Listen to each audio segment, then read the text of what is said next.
이들을 우리가 서포트하고 이들을 위해서 기도하고 이들을 위해서 준비하지 않으면 이 교회는 다 문답되는 교회 똑같이 됩니다. 그거에 대한 사명입니다. 우리 지금 나이가 얼마 전에가 다 모르지만 지금부터는 그 생각을 하면서 기도하고 준비하셔야 하는 것입니다. 그러면요, 그럴 때는 하나님께 더 새로운 힘을 주시는 것이 바랍니다. 왜? 이제까지는 내가 그냥 복 받고 내가 그냥 은혜 받고 이것도 좋아요. 그거 중요하죠. 물론 내가 은혜를 받아야 힘을 내서 할 수 있지 않습니까? 그러나 또 새로운 일을 하게 되면 하나님께 또 새로운 은혜를 내려주세요. 이만한 틀이 있다가 더 크게, 점점 크게 됩니다. 뭐 보고 있는 걸 자꾸 보게 됩니다. 그러면서 내가 못 알는데 이분만 보고 살면 아는 사람이 많아요. 그렇지 않습니까? 여러분 다 알지 않습니까?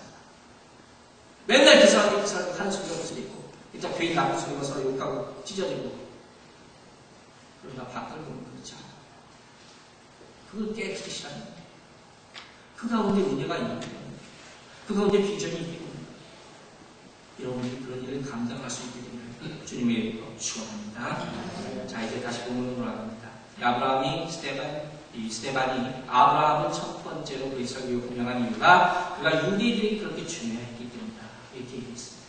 두 번째 이유는 뭘까요? 왜 스테반이 굳이 아브라함이라는 인물을 택해서 그 설교의 주제로 삼았습니까? 그것은 이 아브라함이라는 사람이 유대인뿐만 아니라 모든 인류의 믿음의 모델이 되기 때문이에요. 생각해봅시다. 무슨 소리입니까? 아브라함이 유대인의 아버지, 유대인의 조상님은 분명한데 어떻게 모든 인류에 지금 내가 예수를 믿고 있는데 또 나까지 포함해서 모든 사람들의 믿음의 모델이 되겠냐는 것입니다. 자, 제가 조금 돌려서 이야기를 설명합니다. 여러분, 성경이 보면 몇 권으로 되어 있다고 했죠? 66권이죠. 그런데 신약성경이 몇 권입니까? 27권입니다. 우리 어렸을 때 배웠죠? 3분은 27. 구약연계에서 몇 권입니까? 39권이죠. 27권인데 이 신약 27권 가운데서 13권 이상, 반 이상의 책을 쓴 사람이 있어요. 이게 누굽니까? 사도 바울이죠. 그 다음에 사도 바울이 13권 이상의 신약성경을 책을 썼다고 했는데 그 13권 가운데 가장 역장이라고 믿어지는 책입니다. 다 좋은 책이지만 그 가운데도 정말 귀중한 책. 이것만 있으면 구원받을 수 있다고 얘기하는 책이 뭡니까? 로마서죠. 그렇죠.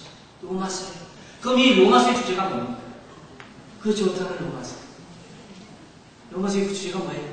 뭐 여러 가지 얘기할 수도 있지만 한 가지로 말한다면 구원과 믿음에 관한 거예요. 모든 성경이 구원과 믿음에 대해서 얘기하고 있지만 특별히 로마서는 구원과 믿음에 대해서 얘기합니다. 그래서 어떤 사람은 뭐라고 얘기한다고 했어요? 로마서 세상이 다 멸망하고 다 성경이 불타버려도 로마서만 남아있으면 그 가운데 로마서 8장만 남아있으면 구원받을 수 있다.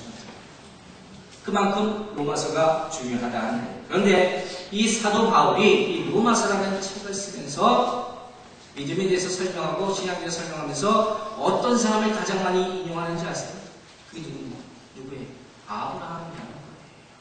즉 이 말은 아브라함은 유대인의 아버지가 되는 것이 아니라 모든 인류의 믿음의 아버지가 된다는 거예요. 그 사실을 바로 스테반이 꿰뚫고 있었다.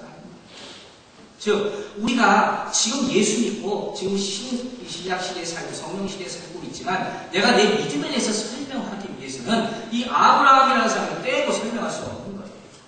나만 중간에 이렇게 떨어져 있는 게 아니에요. 신약 성경에 따로 있는 게 아니라 그렇잖아요. 내 믿음이 어디서부터 시작됐는가? 하나님이 나에게 어떤 인물을 주셨는가? 이것을 생각해서 거슬러 오다 보면 어떤 인물을 만나게 돼요? 아브라함을 만나게 된다.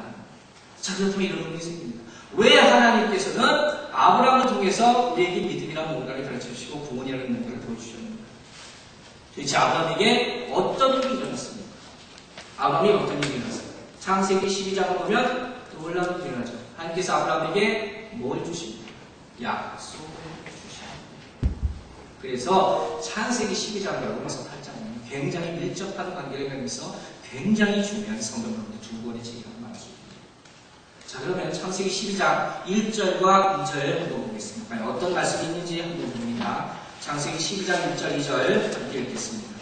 여호와께서 아브라함에게 이르시되 너는 너의 본토 친척 아비집을 떠나 내가 내게 지시하리라 하노라.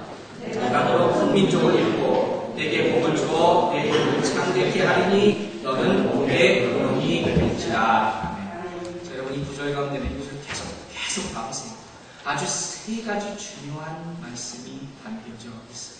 그 단어는 나오지 않는 창세기 10장 1절과 2절 가운데 뭐가 담겨져 있습니다. 먼저 하나님의 명령이 있어요. 그렇죠? 본토, 친척, 아비의 집을 떠나가는 것. 명하시는 것이. 그리고 그 다음에 뭐가 담겨져 있을까요? 하나님께서 이들에게 복 주시겠다고 약속하신 것이. 그리고 거기에 따른 아브라함의 순종이 나중에 나옵니다. 즉 명령과 약속과 순종 이 세 가지가 담겨져 있다는 거예요. 그럼 이게 뭡니까? 명령, 하나님의 명령과 하나님의 약속과 이에 따른 나의 순종. 이게 뭐예요? 이게 믿음이에요. 이게 신앙. 믿으시면 안 믿으시면 우리 이거 보고 사는 거예요. 하나님이 항상 명하시는 거예요. 하나님이 약속하신 거예요. 내가 하나님 이대로 따르겠습니다 하는 거예요. 이게 믿음이에요. 이게 신앙이 아닙니다. 그렇다면 우리가 믿고 바라보는 이 신앙의 내용이 뭐냐? 이게 실질적으로 뭘 믿고 사는 거예요? 아브라함이 이렇게 약속을 주셨지만 그 내용이 바로 있으니까 로마서 8장 1절 2절입니다. 자, 로마서 8장 1절 2절 너무도 잘하는 구절입니다. 함께 다시 한번 읽습니다. 그러므로 이제 그리스도 안에 있는 자는 결코 저주하지 않는다. 이는 그리스도 예수 안에 생명의 성령의 법이 죄와 사망 앞에서 너를 대화하였습니다. 아멘. 여러분 꼭 아멘 드시기 바랍니다. 제가 억지로 유도하지 않아도 이 구절이 여러분 평생에 아멘되는 내가 진실로 믿는 그런 구절이 되기를 바랍니다. 그러므로 우리는 결론을 내렸습니다.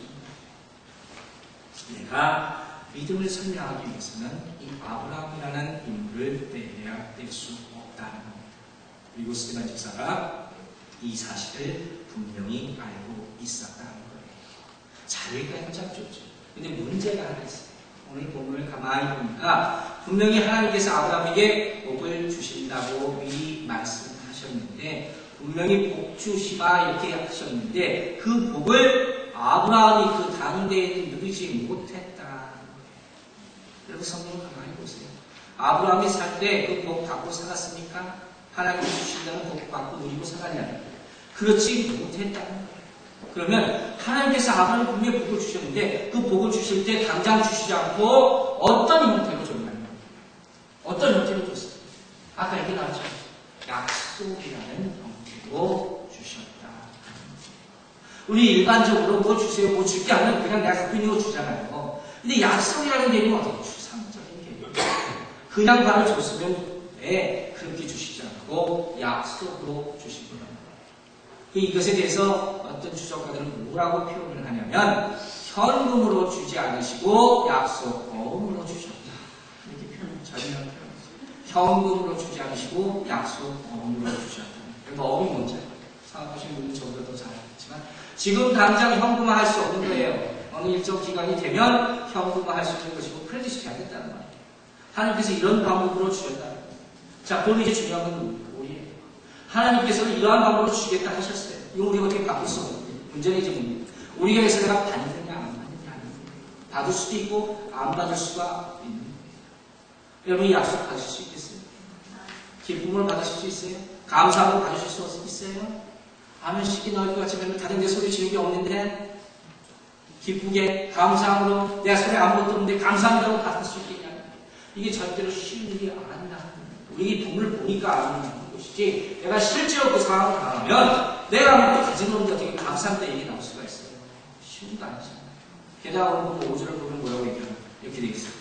그러나 여기서 발붙일 만큼도 유업을 주지 않으시고 다만 이 땅을 아직 자식도 없는 저와 저의 씨에게 소유로 주신다고 약속하셨습니다. 자 보세요.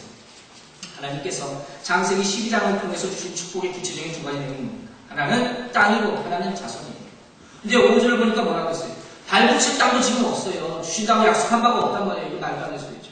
또 자식을 주신다고 했는데 아브라함이 약속을 받을 때 나이가 몇 살입니까? 75세예요. 75세 무슨 자식을 낳습니까? 말도 안 됐어요. 이걸 어떻게 약속을 받고 이걸 어떻게 기쁘게 갖고 이걸 어떻게 감사함으로 받을 수가 있겠냐. 참 이런 의문이 듭니다. 왜 하나님은 주시겠다고 해주시지 왜 그냥 현물로 주시지 왜 그렇게 주시지 않고 이러한 방법으로 주셨겠느냐. 여기 가장 중요한 것이 있어요. 우리 잘 드시고요. 우리는요 항상 내가 원하는 것을 내가 원하는 때에 받으려고 합니다. 심지어 기도도 마찬가지. 하나님 응답해 주세요. 이렇게 응답해 주세요. 요때 응답해